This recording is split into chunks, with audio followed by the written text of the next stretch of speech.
everyone, I have another Echo and this is an ESL company as usual kasi ito lang yung maitutulong ko sa inyo. And let us start. The students are Chinese. Peak hours 6 p.m. to 10 p.m. Qualifications at least senior high school graduate.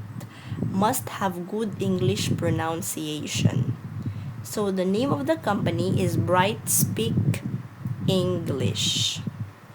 Okay, requirements, resume, self-introduction video, teaching certificate. If wala pa, pwede to be followed. Laptop or PC, headphone or noise cancelling headset, internet connection. Teaching platform is Booth and note, my free training. Ito lang kasi hindi nilagay kung magkano yung rate.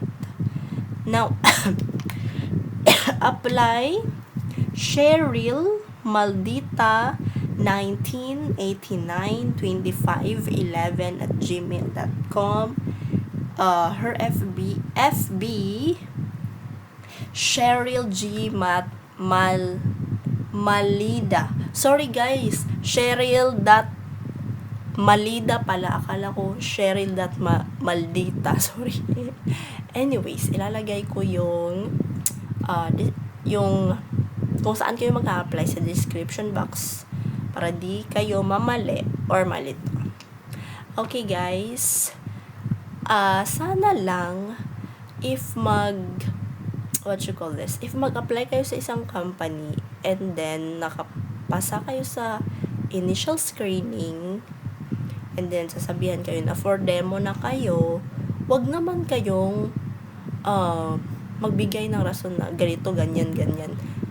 Lalo na kung hindi talaga importante or emergency kasi most of the companies, ESL companies, hindi talaga sila nagbibigay ng second chance. Pag yan na yung chance mo, sabihan ka nila na for demo ka na, go ka na girl, wala nang atrasan to, go na go. Anyways, if di naman kayo ma-hire, meron din namang tatanggap sa inyo. Ako nga, sobrang daming rejections na natanggap ko. Umabot pa nga sa point na sinasabi ko sarili ko, baka di talaga para sa akin ng ESL, ayoko na. Talagang umiiyak ako minsan sa boyfriend ko, sa kanya ako nagrarant na ayoko na, hanap na lang ako ng ibang work, ganito, ganyan, mag face to face work na lang kahit na nag-aaral ako. So guys, huwag kayong mawalan ng pag-asa. If pakiramdam nyo kulang kayo sa pronunciation, mag-aral kayo, mag-study, magbasa kayo ng magbasa, mag-demo kayo ng mag-demo hanggang mahasa kayo. Ganun lang naman talaga para mas mahasa ka, pa-practice mo yun. So that's it.